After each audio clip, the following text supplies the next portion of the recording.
네, 안녕하세요. 실리콘밸리의 뷰를 전해드리고 있는 매일경제 신현규 실리콘밸리 특파원입니다. 오늘은 라이브를 진행드릴 시간에 한국 시간 7시 40분 정도에 제가 이쪽에서 이벤트가 하나 있어가지고 시간이 겹치기 때문에 부득이하게 녹화 방송으로 진행되게 됐다는 점 양해를 부탁드리고요. 질문 있으시면 댓글창에 남겨주시면 나중에 확인하고 또 답변 드리도록 하겠습니다. 오늘 방송 드릴 컨텐츠는 지금이 바닥인가요? 라는 질문들을 굉장히 많이 하시는 것 같은데 이거에 대한 대답들을 최근 한 증권사에서 애널리스트 분들이 모여가지고 고객들한테 Q&A 형식으로 대답해주는 그런 세션을 열었더라고요. 그래서 그 내용을 조금 취재를 해서 알려드리도록 하겠습니다. 그 증권사는 바로 골드만삭스인데요. 네, 골드만삭스 하면은 박영범 뉴욕 특파원이 여러 번 이야기를 드렸던 것 같은데 미국에 있는 다른 증권사들도 골드만삭스가 어떤 뷰를 갖고 있는지에 대해서 궁금해합니다. 일종의 룰 세터이기도 하고 시장에서 가장 뛰어난 증권사이기 때문에 다들 쳐다보는 거죠. 골드만삭스가 어떻게 하고 있는지. 네. 그리고 다른 애널리스트 분들이나 뛰어난 시장 투자 펀드 매니저나 이런 IB 인베스트먼트 뱅커나 그런 분들이 계시면은 이제 골드만삭스가 가장 최우선적인 목표죠. 물론 뭐 개인적으로 헤지 펀드를 운영하시는 분들은 또 얘기가 다를 수 있습니다만 여튼 뉴욕 증권가에서는 골드만삭스가 최고의 증권사임에는 분명합니다. 그래서 그 골드만삭스가 어떤 이야기를 나눴는지 한국에 계시는 투자자분들에게도 말씀을 드리는 게 뭔가 정보의 불균형 이런 거를 좀 없애는데 도움이 되지 않을까라는 생각이 들었고요. 일단은 골드만삭스가 고객 미팅을 지난 5월 19일에 발송을 했습니다. 그래서 고객들이 자주 묻는 질문 5개에 대해서 내부의 최고의 리서치 전문가들이 대답을 하는 형식으로 그 고객 미팅을 일종의 서면으로 미팅을 진행을 했는데요. 한국 투자자분들에게 유의미한 질문 4가지만 일단 뽑아봤습니다. 먼저 첫 번째 질문 제일 궁금해 많이 하실 거예요. 미국 주식은 바닥에 왔는가? 이거에 대해서 질문에 대한 답을 한번 보도록 하고요. 두 번째, 미국이 금리 인상을 지금 한다고 했는데 그게 과연 충분한 수준인가? 많이 인상한 거 아닌가? 인상한다고 지금 얘기한 수준이 굉장히 높은 거 아닌가에 대해서 한번 돌아볼까 하고요. 세 번째, 달러화는 얼마나 올라가나요?에 대한 질문도 많으시죠. 생활하시는 분들, 특히 뭐 달러에 투자하시는 분들도 있으실 것 같아서 그런 분들에게 관심사가 있을 것 같고요. 그렇다면 이제 네 번째, 주식을 투자하시는 분들이 많을 텐데 포트폴리오는 어떻게 구성해야 되는가? 특히 뭐 크립토 투자하시는 친구분들도 많으실 테고요. 네. 그리고 현금이나 원자재 투자하시는 분들도 많으실 텐데, 그리고 채권 투자를 개인 분들도 많이 하시나요? 뭐 ETF 같은 걸로 하실 수도 있을 것 같은데, 채권들을 가지고 계신 분들은 어떻게 조합을 이뤄내야 되느냐, 주식은 몇 퍼센트를 사야 되고 채권은 몇 퍼센트를 사야 되느냐, 이런 거에 대해서 골드만삭스가 답변을 했습니다. 한번 돌아보시면 좋을 것 같고요. 첫 번째 질문, 미국 주식은 바닥에 왔는가라는 질문입니다. 지금 이게 제프리스라는 증권사에서 낸 보고서에서 이제 제가 차트를 인용해 온 건데요. 보시면은 이게 프라이스 투 어닝 레시오입니다. 그러니까 주가 수익 비율이라고 해서 현재 S&P 500의 주가가 싼지 비싼지를 역사적으로 보는 건데요. 이건 연도죠. 2000년도 그리고 2005년도 한번 보시면은 중간에 이 범위가 있습니다. 이 범위가 투 스탠다드 디비에이션이라고 해서 이 표준 편차 아래, 즉 정상성을 굉장히 벗어난 상태. 이게 일종의 뭐 바닥이라고 보시면 될 것 같고요. 주가 수준이 바닥에 온 상태를 이야기를 하시면 될 것 같고, 이게 주가 수준이 굉장히 버블에 있는 상태를 보시면 될 것 같습니다. 그리고 이게 원 스탠다드 디비에이션이라고 해서 표준 편차를 한 클릭 정도 이제 이동시킨, 이게 평균이고요. 평균에서 표준 편차 1클릭만큼 이동시킨 이동 평균선이 이거고, 1클릭만큼 떨어뜨린 이동 평균선이 이거라고 보시면 될 것 같습니다. 그리고 2클릭만큼 이동시킨 게 이거고, 2클릭만큼 떨어뜨린 게 이거다라고 보시면 될 것 같습니다. 따라서 보시면은 뭐 2008년 금융 위기 때 주가 수익 비율, 즉 S&P 500의 주가 수준이 굉장히 급격하게 떨어져서 이 스탠다드 디비에이션 밑으로 떨어졌던 걸 볼 수 있죠. 즉 굉장히 쌌다는 얘기입니다. 쉽게 얘기해서. 그리고 2012년도에도 굉장히 쌌던 적이 한 번 있어요. 이럴 때 이제 완전히 주식을 매수할 기회인 거죠. 그리고 반면에 2014, 2015, 2016, 2018 이게 계속 금리가 낮았던 저금리 시대였잖아요. 이때 이제 주가가 굉장히 비싼 상태에 계속 형성이 돼 있었던 거죠. 그러다가 코로나 팬데믹이 또 터지면서 이때 주가가 수준이 굉장히 떨어졌던 상황이 한번 왔었고, 지금 주가 수준이 굉장히 떨어지고 있는 상태로 또 가고 있습니다. 그래서 이게 바닥이냐 아니냐 좀 애매하죠. 중간 정도에 와 있고 조금 더 떨어질 것 같은데 이때 떨어지면 이때 사면 이제 참 좋겠다라는 생각을 하실 수도 있을 것 같습니다. 이게 이제 제프리스 증권에서 보고 있는 건데, 그럼 골드만삭스는 어떻게 보고 있느냐? 역시 마찬가지인 것 같습니다. 한마디로 요약해서 더 떨어질 수 있고, 더 떨어졌을 때 요때 사면은 참 좋을 것이다라고 이제 이야기를 하고 있습니다. 네, 리치 피보르스키라고 하는 이미아라고 하는 그 이머징 마켓에다가 뭐 아프리카까지 포함시킨, 그 동유럽과 아프리카를 포함시킨 그런 시장의 주식을 보고 있는 그런 전략 헤드인데, 이 인물이 이렇게 이야기를 합니다. 시장이 분명한 바닥을, 클리어 바텀을 보이기 전까지 시장이 비정상적으로 보일 수 있을 것이다. 그리고 투자자들은 팔고 싶은 것을 파는 게 아니라 이 정도 되면은 갖고 있는 걸 다 그냥 시장에다 내던지는 것 같다. 그렇기 때문에 막 주가가 최근 급격하게 떨어지는 일들이 많이 생기잖아요. 엊그저께 뭐 타겟 주가가 떨어지는 걸 보면 정말 무서울 정도로 투자자분들이 막 던지고 있는 것 같은데, 그래서 이 리치 피보르스키는 이렇게 이야기를 합니다. 보통은 이 정도면은 바운스 랠리가 있지만, 바닥에서 떨어졌다가 이게 뭔가 튕겨져 올라오는 그런 것들이 있지만, 지금은 그런 그 뭔가 바운스 랠리를 기대하고 사는 거는 굉장히 위험하다는 겁니다. 왜냐하면은 현재 10년 동안 아까 보셨듯이, 이 차트에서 보셨듯이 2008년 이후에 또는 2012년 이후에 이렇게 주가 수준이 굉장히 높은 상태에서 유지돼 있던, 이때 주식을 샀던 굉장히 많은 투자자들이 지금 다 던지고 있는 상황이기 때문에, 네, 투자 10년 정도 쌓아놨던 투자 포지션들이 청산되고 있는 시기이기 때문에 굉장히 뭐 폭포수처럼 떨어지는 그런 시기라는 이야기죠. 그런 설명이고요. 그런 시기에 주식을 사는 거는 굉장히 위험하다라고 지금 이야기를 하고 있습니다. 피터 오펜하이머라고 골드만삭스에서 글로벌 주식 전략의 치프입니다. 네, 이분은 뭐라고 이야기를 하냐면, 미국 주식이 바닥에 왔느냐라는 질문에 대해서 이자율이 낮은 상황이기 때문에 주가가 바닥을 친다고 해도 다시 탄력을 강하게 받지는 못할 것이다라고 이야기를 합니다. 즉, 요 수준에서 굉장히 떨어진다 하더라도 강하게 반등하게 하는 거는 기대하기 어렵다는 겁니다. 왜냐하면 이자가 그렇게 높은 수준이 아니기 때문에, 이자율이 굉장히 낮은 수준이 아니기 때문에, 만약에 시장에 돈이 많이 풀려가지고 투자할 사람들이 많고 주식에 대해서 관심이 많은 사람들이 굉장히 시장에 팽배해서 이게 주가가 이제 바닥에 왔으니까 사자라고는 인식이 팍 퍼져가지고 뭐 너도 나도 주식을 사게 되는 그런 분위기가 형성이 되면 이게 팍 올라갈 텐데, 이자율이 낮은 상황이 아니라 높아진 상황이고 더 높아질 것으로 기대되는 상황이기 때문에 이렇게 팍 급격하게 올라가지도 못할 거라는 게 이분의 이야기인 거죠. 맞는 것 같습니다. 저도 개인적으로 그렇게 생각이 들고요.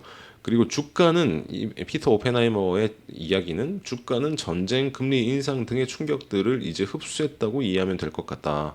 이 얘기는 무슨 얘기냐면은, 올해 한 1, 2월, 2, 3월 정도까지만 해도 뭐 금리 인상된다는 얘기 많았고, 그다음에 우크라이나 전쟁 발생 등의 이슈들 때문에 주가가 하락을 했고, 많은 사람들이 내 주식이 하락하는 이유가 바로 우크라이나 전쟁 때문이다라면서, 그리고 그에 따른 뭔가 원자재 가격 인상 뭐 이런 것 때문이라면서 손가락질을 막 했었죠. 근데 사실은 그거보다 더 큰 위험이 뒤에 다가오고 있었으니, 그 먹구름은 바로 경기 침체라는, 전 세계의 경기 침체라는 그런 위기였던 거죠. 그리고 지금 오펜하이머 치프는 이렇게 이야기를 하는 겁니다. 전쟁과 금리 인상 등의 충격은 이제 다 흡수된 것이지만 그 뒤에 다가오는 경기 침체는 주가 수준에 반영되지 못했다.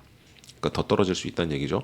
하지만 민간 기업들의 재정 건전성은 매우 훌륭하다는 장점이 있고, 1분기의 전 세계 기업들의 실적도 평균적으로 보면 기대 이상이었고 주가 수준은 평균 이하로 떨어졌다. 이런 좋은 점도 있다라면서 병주고 약주고 있습니다. 네. 그런 이야기고요. 그다음에 미국 주식이 바닥에 왔느냐에 대한 질문에 대해서 골드만삭스 내부의 전문가들이 답을 많이 했는데, 시저 마슬이라고 하는 그 이머징 시장, 신흥 시장의 자산 투자 전략팀의 헤드는 이렇게 이야기를 합니다. 주가가 떨어지긴 했지만 아직 경기 침체 리스크는 반영되지 않았다고 본다. 아까 이야기했던 피터 오펜하이머의 이야기랑 똑같은 얘기죠. 네. 그리고 경기 침체 리스크는 아직 반영되지 않았다고 보기 때문에 경기 침체에 대한 매뉴얼들이 여기저기 돌아다닐 것이다라고 이야기를 합니다. 그래서 뭐 최근에 제가 있는 실리콘밸리에서도 Y 컴비네이터라고 하는 드랍박스랑 뭐 에어비앤비 같은, 스트라이프 같은 회사들을 키워냈던 엑셀러레이터가 있는데, 그 엑셀러레이터에서 최근에 그 자기들이 투자한 회사의 파운더들, 창업자들에게 이런 내용의 메일을 보냈죠. 네, 향후에 굉장히 어려운 시기가 올 거니까 펀딩을 받으려면은, 투자 자금을 받으려면은 굉장히 굉장히 쉽지 않은 시기가 올 거니까 허리띠 단단히 졸라매고 할 거면은 지금 빨리 펀딩을 미리 받아 놓는 게 좋을 것이다. 이런 게 이제 바로 경기 침체 매뉴얼인데요. 영어로는 이제 리세션 플레이북이라고 표현을 하는데 이런 것들이 여기저기 돌아다닐 것이고 살아남을 수 있는 방법에 대한 여러 가지 강의들이나 뭐 신문 기사들이나 콘텐츠들이 유튜브에서 여기저기 돌아다니기 시작할 거다. 뭐 이렇게 이야기를 하는 겁니다. 그리고 중국을 제외한 신흥시장 주가는 아직도 8% 정도 더 떨어질 수 있는 여지가 있다고 생각한다. 본인이 이제 신흥시장 주가 전문가니까 이야기를 하는 거죠. 또한 신흥시장 주식은 S&P 500, 즉 미국 주식시장에 비해서 싸다고 여겨지지 않는다. 그러니까 신흥시장 주식은 더 위험할 수 있다라는 겁니다. 물론 여기는 중국을 제외한이라는 단서가 있습니다. 중국에 대해서는 골드만삭스도 조금 관점이 어떤지는 정확하게 밝히진 않았는데 이번 미팅에서 그러나 실리콘밸리와 그 제가 속하고 있는 미국 서부 캘리포니아 지역 그리고 LA 지역에서 최근 열린 밀캔 컨퍼런스 등등에서 중국 시장에 주목해 봐야 된다라는 이야기들은 많이 나오고 있습니다. 특히 이제 중국의 내부적으로 금리를 인하를 했지 않습니까? 중국은 오히려 네 그렇기 때문에 거꾸로 중국 주식들이 뭐 이렇게 뭔가 부상할 수 있는 가능성들이 있다라는 이야기들을 하는 미국 서부의 금융 전문가들이 꽤나 있습니다. 네, 그런 점도 참고는 해볼 수 있을 것 같고요. 다만 이제 일단 골드만삭스가 이야기한 그 맥락으로 다시 돌아가면은 시저마스리 신흥시장 자산투자 전략팀 헤드는 중국을 제외했을 때 신흥시장 주가는 굉장히 더 떨어질 수 있는 상태다라고 이야기를 했습니다. 그다음에 금리 인상이 충분한가요라는 두 번째 질문으로 넘어가 보면요. 골드만삭스의 칩 이코노미스트 최고 경제학자죠. 그래서 거시경제를 잘 보는 사람인데 얀 하치우스라는 사람이 이렇게 이야기를 합니다. 연준은 아직도 소프트 랜딩이 가능하다고 믿는 것처럼 보인다. 하지만 우리는 소프트 랜딩이 되려면 당장 올해 경제 성장률이 잠재 성장률, 즉 경제가 현재 있는 고용 상태가 완전 고용 상태에 달한다면은 경제가 이제 이상적으로 달성할 수 있는 최고의 성장률 이거에 비해서 0.5에서 1% 포인트 가량 낮아져야 가능하다고 본다. 이 얘기는 무슨 얘기냐면은 경제가 좀 그 상당한 충격을 받아야만 소프트 랜딩이 가능하다는 이야기입니다. 소프트 랜딩이라는 거의 정의 자체가 경제 충격이 크게 없는 즉 금융시장에 큰 충격이 없는 경제 성장률의 하락을 이야기를 할 텐데 골드만삭스가 보기에는 그게 0.5에서 1% 정도 가량이라는 거죠. 네. 이 정도는 기업들이 미래에 대해서 밝게 보지 못하고 투자를 하기에는 어려운 수준이기 때문에 뭔가 경제가 활성화되기에는 상당히 어려운 상황에 있고 그렇기 때문에 많은 기업들의 제품을 납품하는 사람들이나 고용 시장이나 이런 것들이 굉장히 좋지 않은 그런 경기 침체 상태가 당분간 이어질 수 있는 그런 상황이라는 겁니다. 좋지 않다는 거죠. 하지만 이게 이 0.5에서 1% 포인트 정도의 그 경제 성장률 하락이 잠재 성장률 대비한 그런 하락이 종업원들을 해고할 정도는 아니다라고 이제 골드만삭스는 보고 있습니다. 결론적으로 지금의 금리 인상 정도가 꼭 필요한 수준이지 더 이상 금리 인상을 하는 것은 적절하지 않은 것 같다. 그렇게 되면 하드랜딩이 올 수 있고 그렇게 되면 금융시장에 충격이 올 수 있으니까 적절하지 않은 것 같고 그게 경제에도 그렇게 도움이 되는 것 같지 않다라고 이제 골드만삭스는 보고 있는 거죠. 그러니까 이 정도 됐으니 그만해라라는 이야기인 것 같습니다. 그리고 세 번째 질문이죠. 미국 달러화는 더 오를까요? 대해서 자크 판들 글로벌 환투자 헤드는 이렇게 이야기를 합니다. 더 오를 수 있다. 투자자들은 현재 이제 안전 세이프 헤븐이라고 하는 그런 그 뭐랄까요? 일종의 안전한 그런 쉘터죠. 보호구역이라고 할까요? 그런 보호구역인 달러화로 몰려들고 있고 크립토 자산이라고 하는 그 암호화폐 자산에서 일탈하는 자산들도 달러화로 들어오고 있는 상황이기 때문에 경기 침체가 사라진다면 달러화 강세가 꺼질 수는 있겠지만 아직은 불안한 요소가 많고 그래서 달러화는 당분간 더 오를 수 있다라고 이제 골드만삭스는 보고 있습니다. 그렇다면 네 번째 마지막 질문인데요. 포트폴리오는 어떻게 짜야 되느냐에 대해서 크리스티안 밀러 그리스먼이라고 하는 자산 배분 헤드가 있는데 이분은 이렇게 답을 했다고 합니다. 우리는 계속 인플레이션에 대비해서 실물 자산을 많이 사라고 이야기를 하고 있다. 금리를 올리는 이유는 결국 물가가 올라갈 수밖에 없는 여러 가지 상황들이 있기 때문이고 전쟁이 시작을 했지만 중국에서 시작된 또 코로나 사태가 최근에는 또 강한 이슈로 떠오르고 있고 결국에는 오늘 바이든 대통령이 방한을 해서 중국을 압박하겠다라는 그런 여러 가지 신호들을 보여주고 있는 것처럼 미국과 중국과의 관계는 계속 긴장 상태로 돌입할 수밖에 없는 그런 상황이고 미국은 계속 자국 내 생산 시설을 늘려서 중국으로부터의 공급망을 끊는 그런 전략들을 취할 것 같은데 네, 그런 여러 가지 거대한 공급망 이슈들이 맞물리면서 인플레이션에 대한 이슈가 계속 벌어지고 있고 미국 내에서는 특히 임금 인상에 대한 압박이 굉장히 큰 상황이고요. 네. 그런데다가 지금 인플레이션이 올라가고 있어서 굉장히 바이든 정권은 뭐 정권의 지지율이 굉장히 떨어지는 그런 상황인데 아마존의 제프 베조스나 이런 사람들은 말도 잘 안 듣죠. 기업의 마진을 줄이기보다는 네, 마진을 고객들에게 전가하는 방식을 택합니다. 왜냐하면 정부는 하나지만 기업은 여러 개이기 때문에 감시도 힘들고 그 개별 주체들이 서로 시스템적으로 움직이는 걸 정부가 맡기는 한계가 있는 것 같습니다. 그래서 물가는 오를 것이고 그 물가 상승에 대한 전가는 고객들에게 이루어질 것이고 물론 기업들이 어느 정도 마진을 흡수를 해서 마진을 통해 가지고 물가 상승분을 흡수를 해서 자기들이 저기 일종의 그 물가 상승에 대한 부담을 떠안고 일반 시민들에게는 어느 정도는 내 가격 인상을 좀 줄일 겁니다. 그런 노력들을 계속 할 텐데 기업들이 버티는 것도 한계가 있거든요. 기업들도 스스로의 이해관계들이 다 있고 주주들이 눈을 버젓이 뜨고 이렇게 지켜보고 있기 때문에 네, 그렇게 하기가 쉽지가 않을 겁니다. 따라서 크리스티안 밀러 그리스먼 자산배분 헤드가 이야기하는 게 저는 의미가 있다고 봐요. 뭐라고 이야기를 했냐면 네, 시장에서 강하게 원하는 제품을 팔고 있는 기업들의 주식을 사라. 네, 꼭 없어서는 안 되는 주식들, 워런 버핏이 이야기하는 그런 주식들이죠. 시장에서 정말 없어서는 안 되는 물건들을 파는 회사.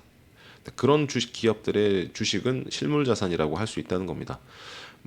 기술주들을 많이 선호하셨기 때문에 우리 기술주에 투자하셨던 분들 입장에서 이런 관점을 한번 생각해 보실 필요가 있을 것 같아요. 과연 애플의 아이폰이 없으면 내가 사는 게 불편한가?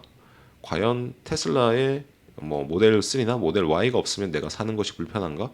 또는 과연 내가 구글의 크롬북이나 구글의 소프트웨어가 없으면 내가 사는 것이 불편한가? 페이스북에 접속을 안 하면 내가 사는 것이 불편한가? 에 대해서 한번 생각을 해볼 필요가 있을 겁니다. 아마존의 웹 서비스나 아마존의 그 쇼핑몰 같은 경우에는 미국에서는 그게 없으면은 살 수가 없는 경지까지 올라왔어요. 물론 뭐 오프라인으로 가서 코스트코나 네, 뭐 세이프웨이 같은 그로서리 스토어에 가가지고 물건을 살 수도 있겠죠. 백화점 타겟 같은 백화점에 가서 물건을 살 수도 있을 겁니다. 하지만 배송을 받는다라는 게 너무 편해졌다라는 걸 이미 알고 있고 이제 사람들이 물건을 사려고 할 때 새로운 물건에 대한 카테고리가 떠올랐을 때 가장 먼저 검색하는 게 아마존이고 네. 거기다가 아마존은 다른 여러 가지 부가적인 제품들도 많이 붙이고 있기 때문에 아마존을 쓰지 않는다라는 건 이제 상상할 수 없는 단계에 왔거든요. 근데 과연 예를 들면 네, 어떤 회사가 있을까요? 뭐 스마트폰 회사 중에 뭐 아이폰이 꼭 내가 정말 대체 불가능한 제품인가? 뭐 구글폰이나 삼성폰으로 바꾸면 안 되는 건가? 거꾸로 삼성폰에 대해서는 네, 삼성폰은 내가 다른 폰으로 바꾸면 안 되는 건가? 좀 더 싼 제품이 있으면 내가 쉽게 갈아탈 수 있는 거 아닌가? 네, 그런 생각도 해보실 수 있을 것 같아요. 넷플릭스는 과연 내가 네, 꼭 봐야 되는 제품인가? 유튜브 그냥 광고 보면서 공짜로 유튜브를 통해서 네, 넷플릭스에 나오는 드라마들 요약된 것들 그런 거 보면 되는 거 아닌가? 네, 그런 생각을 한번 해보실 필요가 있는 것 같고요. 그런 의미에서 크리스탄 윌리어 그리스먼 자산배분 헤드가 한 이야기가 저는 좀 유의미하게 다가왔습니다. 네. 월가월부 실리콘밸리의 뷰는 여기서 마무리를 드립니다. 네. 라이브로 진행을 못해가지고 좀 죄송하고요. 네, 대신 질문 있으시면 채팅창이 아니라 댓글에 남겨주시면 답변을 잘 드리도록 하겠습니다. 그러면 감사드리고요. 저는 한국 시간으로 화요일 아침에 또 다시 뵙겠습니다. 감사합니다.